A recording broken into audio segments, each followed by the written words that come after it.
Hola a todos, desde Mediplus vamos a comenzar con estos ultra repasos muy rápido, utilizando únicamente la voz para que lo podáis utilizar como podcast en el metro o en cualquier desplazamiento para repasar en muy poquitos minutos todas las disciplinas. Vamos a comenzar con cardiología y el objetivo de esto es saber si alguien es capaz de verlo esto a 2x. Bien, comenzando un poquito por las pruebas del cardiólogo, cuando me hagan una pregunta en cardiología sobre qué pruebas tiene que tener un paciente, la tarifa plana es electro y eco. Y si me dan a elegir entre una de las dos pruebas, la respuesta casi siempre va a ser eco. Y en cuanto a los fármacos, cuando me haga una pregunta de fármacos en cardiología, tengo que preguntarme por qué el paciente no tiene betabloqueantes. Habitualmente la respuesta va a ser poner betabloqueantes. Y si el paciente tiene betabloqueantes, tengo que preguntarme por qué no tiene IECAS. Y habitualmente la respuesta va a ser poner IECAS al paciente. En cuanto a la semiología, recordemos que los estratonos no son específicos de ninguna patología, que se puede tener tercero, luego cuarto, galope por tercero, por cuarto, y que se entremezclan. Que el tercer ruido no siempre es patológico y se produce por una sobrecarga de volumen y puede aparecer en situaciones hiperdinámicas, en la fiebre, en el hipertiroidismo, en embarazadas, en gente joven, en atletas. Cuarto ruido, sobrecarga de presión, siempre es patológico y se produce por la contracción auricular contra un ventrículo rígido. Nunca habrá en la fibrilación auricular ni cuarto ruido, nunca habrá en la fibrilación auricular onda P en electrocardiograma, nunca habrá onda A en el pulso venoso yugular y nunca habrá refuerzo presistólico del soplo de la estenosis mitral.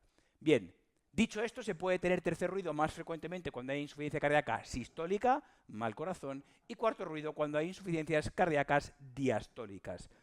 Me conformo con que sepamos que el aumento de la precarga aumenta la mayoría de los soplos.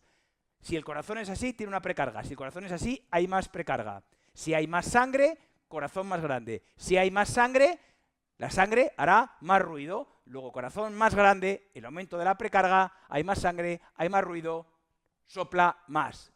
Corazón más grande, más ruido. Más sangre, más ruido. Luego, el aumento de la precarga aumenta la mayoría de los soplos. Pero hay una patología que siempre va al revés y es la que quiero que recordéis, que es la miocardiopatía hipertrófica. La miocardiopatía hipertrófica aumenta con el soplo de Valsalva, aumenta el soplo con el Valsalva. Y el Valsalva es hacer mi corazón pequeño, disminuir la precarga. Recordad que la maniobra de Valsalva lo que hace es, yo hago un Valsalva forzado, la sangre se va a quedar aquí en mis venas, corazón pequeño, maniobra de Valsalva, disminuye la precarga y aumenta el soplo. Desdoblamiento amplio y fijo del segundo ruido, comunicación interauricular. El pulso paradójico, la patología que más frecuentemente lo tiene es el taponamiento, pero hay otras muchas patologías que pueden cursar con pulso paradójico, como cualquier patología que produzca disnea intensa, también puede aparecer en la pericarditis constrictiva. No todos los taponamientos cursan con pulso paradójico. Generalmente el taponamiento tiene pulso paradójico y elevación de la presión venosa yugular, pero no todos los taponamientos tienen elevación de la presión venosa yugular, porque hay taponamientos con hipovolemia, como puede ser un apuñalado, que puede perder sangre, pero estar taponado localmente y la presión venosa yugular estaría disminuida. Recordemos que si mi presión venosa está aquí, yo al inspirar se genera una presión negativa transpleural que hace succión, que hace que vuelva la sangre al corazón y la inspiración aumenta la precarga. Luego al inspirar lo normal es que la presión venosa yugular baje.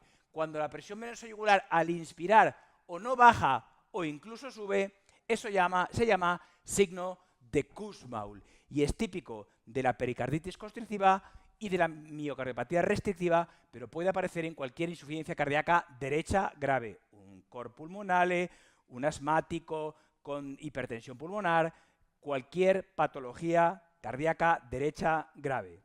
Bien, recordemos que los bajos voltajes pueden aparecer en muchas patologías, pero vamos a entender que los voltajes, lo que ve el electrocardiograma es la distancia que hay entre el electrodo del electrocardiograma y el corazón. Por lo tanto, si yo tengo un electrocardiograma pegado aquí, voy a ver altos voltajes. Si tengo muy alejado de mi corazón el electrodo, voy a ver bajos voltajes. Luego, ¿cuál creéis que es la causa más frecuente de que un tío joven y delgado, muy delgado, tenga altos voltajes en el electro? Que es joven y delgado, el electrodo está pegado. ¿Cuál creéis entonces que es la causa más frecuente de tener bajos voltajes? La obesidad, porque aleja mucho el electrodo explorador del corazón. ¿Y qué otras causas puede haber que alejen el corazón de mi electrodo? El atrapamiento aéreo, los EPOC. Luego, causas cardíacas extracardíacas de bajo voltaje, la obesidad o el EPOC. Causas cardíacas de bajos voltajes, pues todo lo que aumente la distancia entre el electrodo y el corazón. Por ejemplo, derrame pericárdico. Por ejemplo, pericardio gordo, pericarditis constrictiva. O que el miocardio esté infiltrado. Miocardiopatía restrictiva. La alternancia eléctrica, que el corazón, que el electro haga pam, pam, QRS bailando, es cuando el corazón está bailando y cambiando el eje y alterna el electro, y esto es típico del derrame pericárdico severo. Curse o no con taponamiento. La alternancia es del derrame pericárdico severo. Curse o no con taponamiento. Bien, sobre los fármacos en cardiología, que son muchísimas preguntas relativas a los fármacos en cardiología. Bien, y una cosa muy importante en general, no solo de la cardiología, sino en general de la medicina, es que puede haber un fármaco que esté indicado para una cosa, pero que en otra patología esté contraindicado. ¿Y esto cómo puede ser? Porque hay veces que nos genera muchos líos. Por ejemplo, ¿utilizaría a un diabético hipertenso un diurético como antihipertensivo? Pues no, porque empeoran el control glucémico y tengo otros muchos antihipertensivos que puedo utilizar, siendo de elección los IECAS o los ARA2 en pacientes diabéticos. ¿Utilizaría diuréticos en un paciente diabético que llega a urgencias en edema agudo de pulmón echando espuma de color rosa por la boca? ¿O no querríamos empeorar su control glucémico? Pues obviamente en este contexto utilizaría diuréticos sin ningún tipo de duda porque no tengo ninguna alternativa para que el paciente orine y mejore su disnea, su congestión pulmonar. ¿Utilizaría betabloqueantes en un paciente EPOC con insuficiencia cardíaca? Sí, sin ningún tipo de duda, porque no tengo ninguna alternativa a los betabloqueantes. Si le da broncoespasmo empeora su disnea por broncoconstricción, pues entonces se los quito. Pero si no se lo puedo betabloquear, va a tener más mortalidad. ¿Utilizaría betabloqueantes en un paciente EPOC hipertenso? No, porque tengo otros antihipertensivos como calcioantagonistas que me valen perfectamente igual en pacientes con broncopatía e hipertensos. Bien, a ver, vamos a ver qué pasa con los betabloqueantes y los calcioantagonistas en la insuficiencia cardíaca cuando están indicados y contraindicados. A ver, los betabloqueantes en la insuficiencia cardíaca están indicados siempre. Únicamente están contraindicados los betabloqueantes en la insuficiencia cardíaca aguda, porque en la insuficiencia cardíaca aguda necesito todos mis miocitos contrayéndose a la vez y los betabloqueantes ya sabemos que quitan fuerza al corazón, son inotroponegativos, por eso en las reagudizaciones de la insuficiencia cardíaca crónica o en la insuficiencia cardíaca aguda no puedo utilizar betabloqueantes. ¿Qué pasa con los calcioantagonistas en la insuficiencia cardíaca? Los calcioantagonistas en la insuficiencia cardíaca están contraindicados siempre. Cualquier tipo de calcioantagonista en cualquier tipo de insuficiencia cardíaca. Cualquier calcioantagonista en cualquier tipo de insuficiencia cardíaca. Los calcioantagonistas únicamente están indicados los no pinos, es decir, verapamilo y diltiazem, en la insuficiencia cardíaca diastólica. En todo el resto están contraindicadas. Bien, ¿y qué pasa con los IECAS en la insuficiencia renal aguda y crónica? Pues pasa un poquito como los betabloqueantes, que los betabloqueantes están contraindicados en la insuficiencia cardíaca aguda, pero indicados en la crónica. Bien, pues los IECAS están indicados en la insuficiencia renal crónica y están contraindicados en la insuficiencia renal aguda, igual que los betabloqueantes. Repito, betabloqueantes indicados en la insuficiencia cardíaca crónica, contraindicados en la aguda. IECAS están indicados en la insuficiencia renal crónica, contraindicados en la insuficiencia renal aguda. ¿Y por qué? Porque los IECAS son causas de fracaso renal agudo, prerrenal. Quitan fuerza al glomérulo, disminuyen la filtración glomerular, pero a largo plazo eso es un nefroprotector, porque quita la proteinuria y eso no acaba rompiendo y desestructurando los túbulos.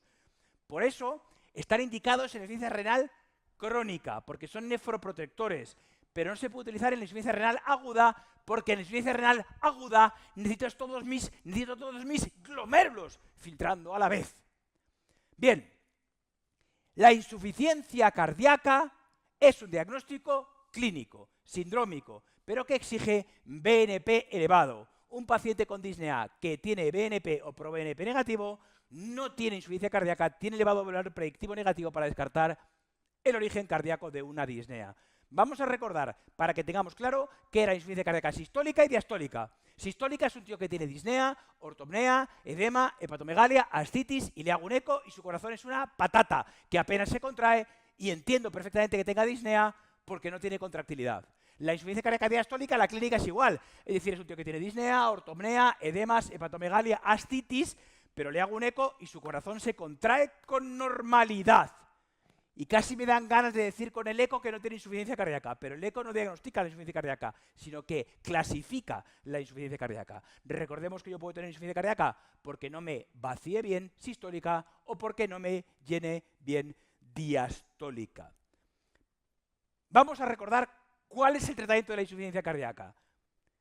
La diastólica no hay nada que haya demostrado disminuir la mortalidad. El tratamiento es sintomático. Siento de elección los diuréticos, utilizándolos con precaución para que no se queden muy vaciados, muy depresionados de volumen, no disminuyen en exceso la precarga, y se puede utilizar beta bloqueantes o calcioantagonistas no pinos. Recordad que los calcioantagonistas no pinos, esta era su única indicación en la insuficiencia cardíaca. En la insuficiencia cardíaca sistólica, y si no decimos cuál, nos referimos a esta, aquí sí que han demostrado disminuir la mortalidad. Pacientes con FEBI por debajo de un 40%, aunque estén asintomáticos, tienen que tener como primer escalafón sacubitril/valsartán o, como alternativa, si no tolera este fármaco, IECAS o ARA2 o hidralacina más nitratos, juntos, no por separado. Ni la hidralacina ni los nitratos por separado, pero sí en conjunto disminuyen la mortalidad. ¿Los IECAS producen tos o angedema? Sí. ¿Los ARA2 producen tos o angedema? Sí, pero menos. Segundo escalafón, beta bloqueantes. No todos los beta bloqueantes, sino únicamente 4, que son carvedilol, nebivolol, metoprolol y bisoprolol. Se puede utilizar en broncópatas los más cardioselectivos, que son el metoprolol y el bisoprolol. Y si me dan a elegir entre los dos, bisoprolol, porque aparte de beta 1 bloqueante, es beta 2 agonista, por lo que se presupone cierto efecto broncodilatador. Tercer eslabón que también ha disminuido la mortalidad. Antialdosterónicos. Espironolactona, o si el paciente hace ginecomastia dolorosa, lo cambiamos por eplerenona, que produce todos los mismos efectos adversos, incluyendo la hiperpotasemia, salvo la ginecomastia dolorosa, que no lo produce. Cuarto escalafón que también ha demostrado disminuir la mortalidad y que lo tienen que tener todos los pacientes de entrada son los ISLGT2, los inhibidores del contraportador sodio-glucosa. Bien, en pacientes que a pesar de todos esos 4 fármacos siguen sintomáticos con FEBI por debajo de un 35%, tenemos la opción de utilizar ivabradina en pacientes que estén en ritmo sinusal con frecuencias por encima de 70 latidos por minuto. No vale la ivabradina en pacientes que estén en fibrilación auricular, por lo tanto jamás podré utilizar la ivabradina para el control de la frecuencia cardíaca en pacientes con fibrilación auricular. Y luego en pacientes que tengan un QRS por encima de 140 milisegundos, la resincronización cardíaca ha demostrado mejoría de la clase funcional de la FEBI y descenso de la mortalidad. En pacientes, la ivabradina no ha demostrado descenso de la mortalidad, sino disminuir el número de ingresos y mejorar la sintomatología, que no está mal.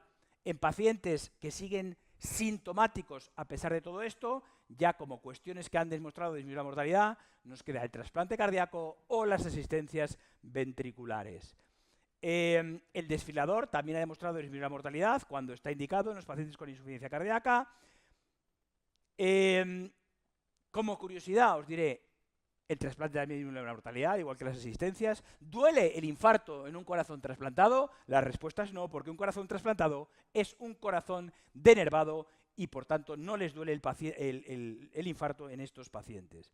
Bien, los fármacos que no han demostrado disminuir la mortalidad en pacientes con insuficiencia cardíaca son la digoxina, los diuréticos y también, como hemos dicho antes, la ivabradina. Pasando al tema ahora ya de las arritmias, lo primero que quiero recordar es las indicaciones de marcapasos definitivo.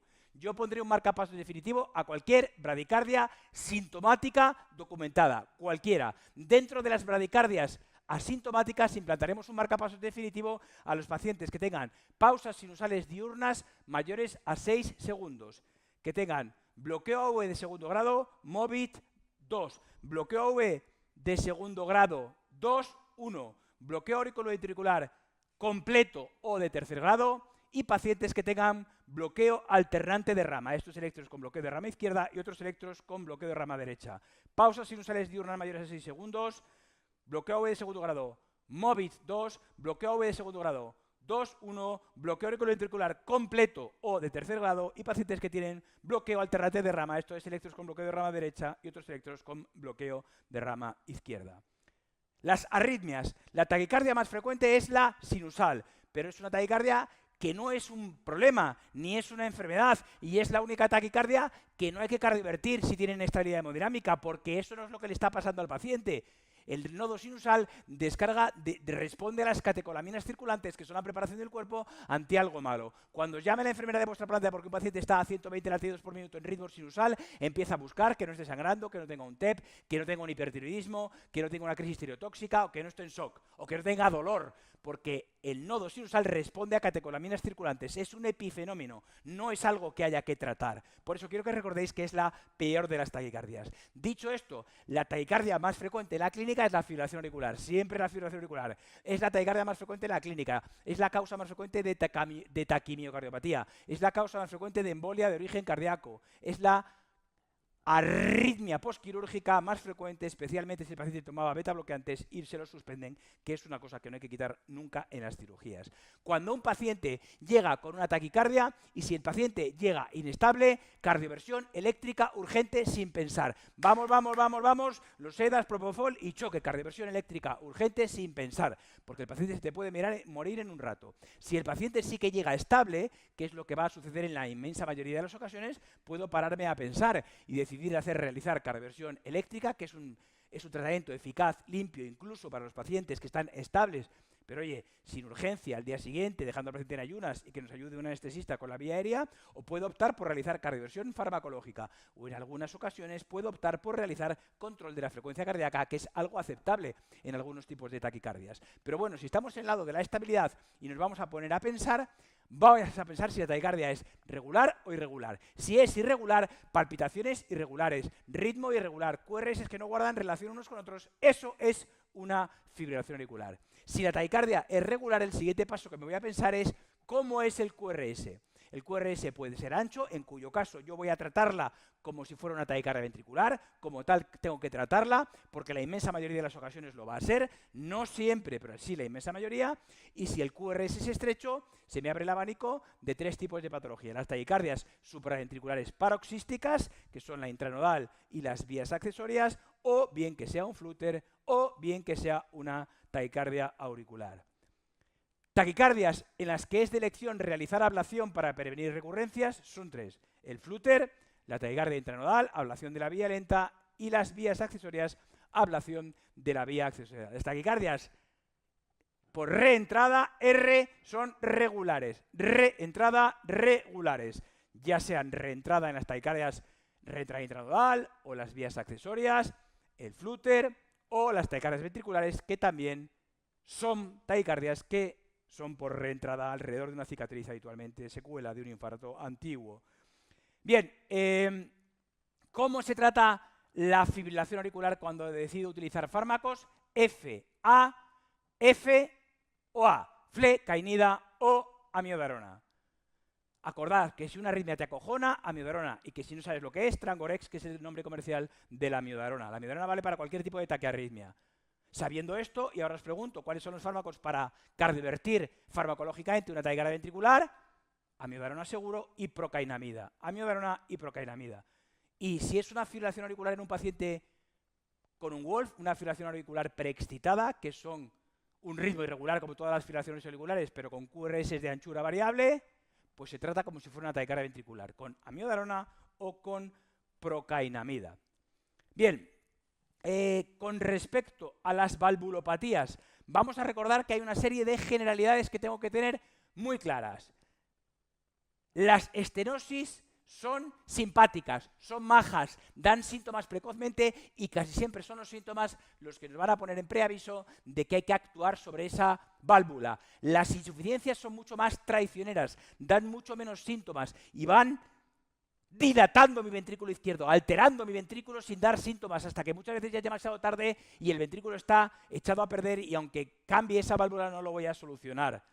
Luego quiero que tengamos muy claro, porque esto va del 50% de las preguntas de valvulopatías, que la mayor parte de las estenosis se actúa sobre ellas por síntomas y la mayor parte de las insuficiencias se actúa sobre ellas por una cosa que no produce las estenosis. Y esa cosa que produce las insuficiencias que no producen las estenosis es dilatación. Dilatación, dilatación del ventrículo izquierdo. Bien, toda válvula estenótica de este mundo que se precie suena al abrir y suena al cerrarse. por lo que una válvula estenótica, una estenosis mitral, tiene un chasquido de apertura y tiene un ruido al cerrarse.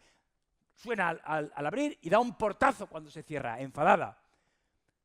Una válvula estenótica que tiene un chasquido de apertura y que tiene un aumento del primer ruido, cuando con la evolución pierde el chasquido de apertura y el primer ruido que tendría que estar aumentado disminuye, es porque la válvula con la evolución o se ha calcificado o asocia insuficiencia acompañante. Esto es súper importante para entender muy bien la evolución de las válvulas. Tercero, el tratamiento de elección de cualquier valvulopatía de este mundo es cirugía. Cambiar la válvula por una prótesis, ya sea biológica o mecánica, y sabiendo que el tratamiento de elección es cirugía, que es cambiar la válvula por una prótesis, ya sea biológica o mecánica, tengo que saber que hay 3 excepciones a esta regla.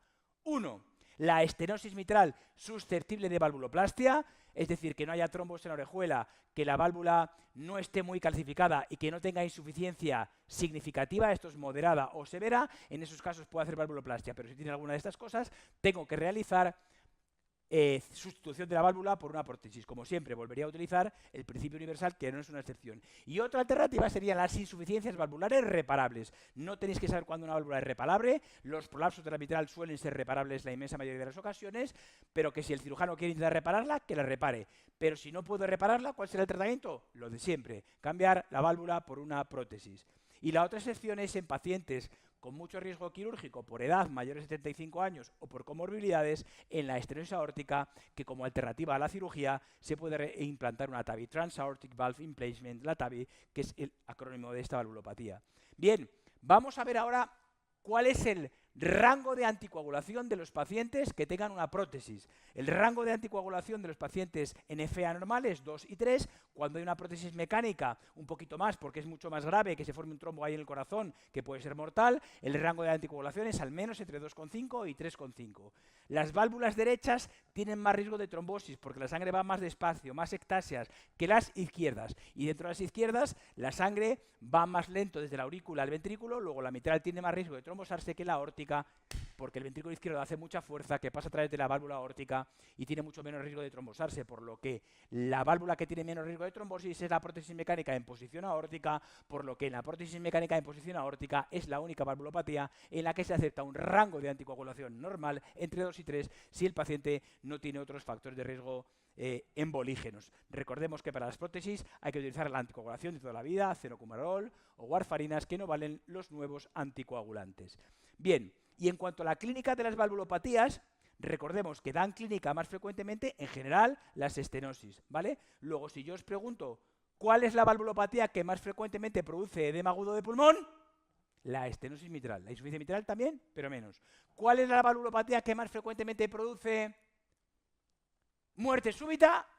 Es clínica, pues estenosis aórtica. Y luego hay una excepción, y aunque la endocarditis está aumentada su incidencia en ambos tipos de enfermedades valvulares, en la estenosis y en la insuficiencia tengamos en cuenta que en la insuficiencia hay sangre que va y vuelve, que va y vuelve, que va y vuelve, y el bicho de estar ahí dando vueltas pues acaba depositándose y haciendo la insuficiencia.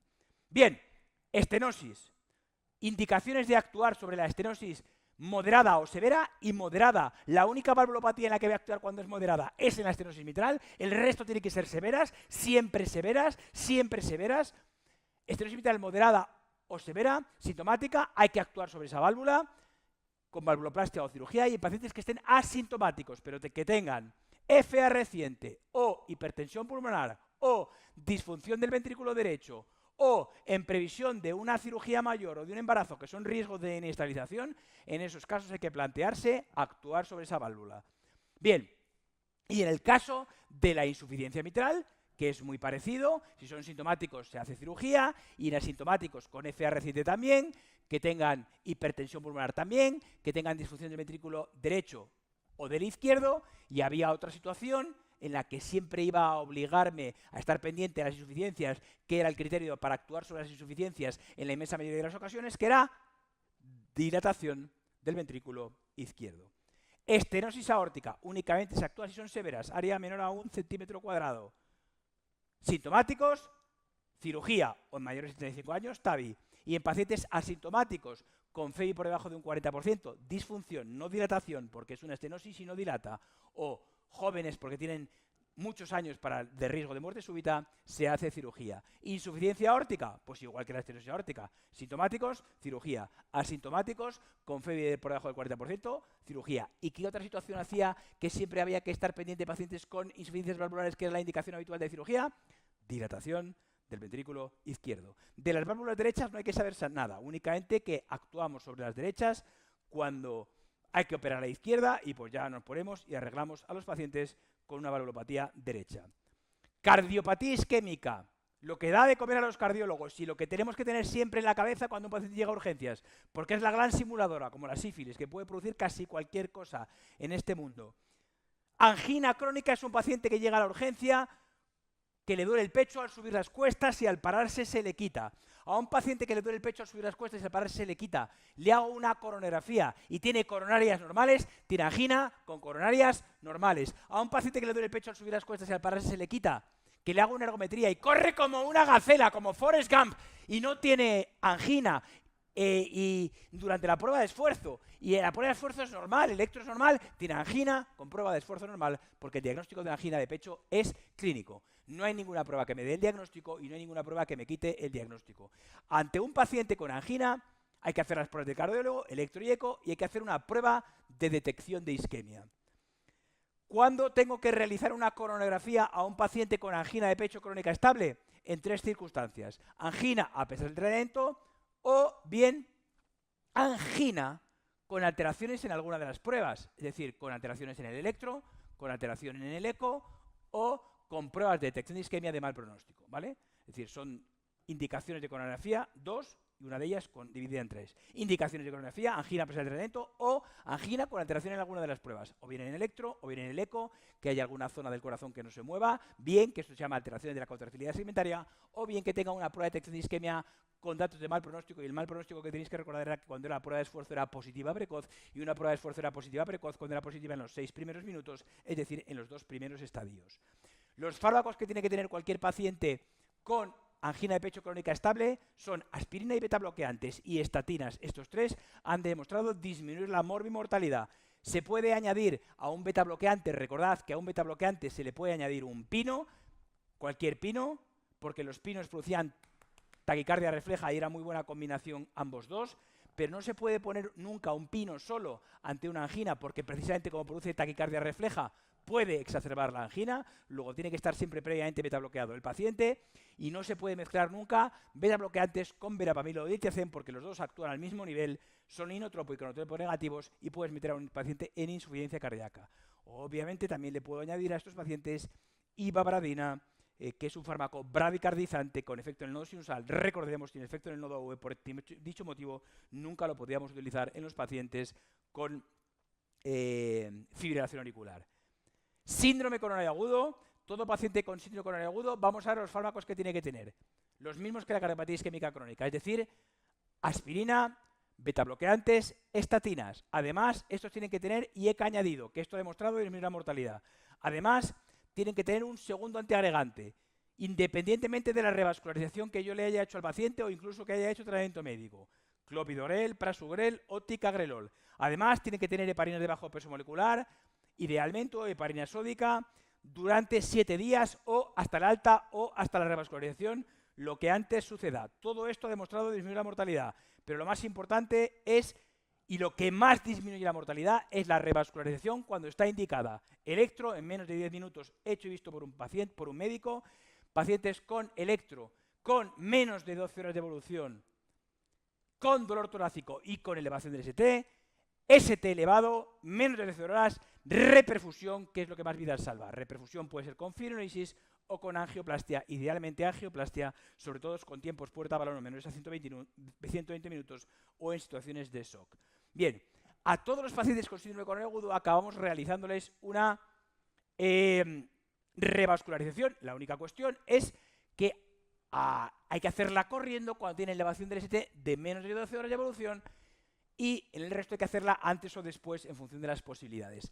¿A cuál es el único paciente que no hay que hacer una coronografía? A los pacientes que tienen síndrome coronario agudo sin elevación del ST, que no son de alto riesgo, es decir, que no le van enzimas ni hacen alteraciones en el eléctrico y que tienen una prueba de detección de isquemia negativa. A todos los demás sí hay que hacérselos en algún momento.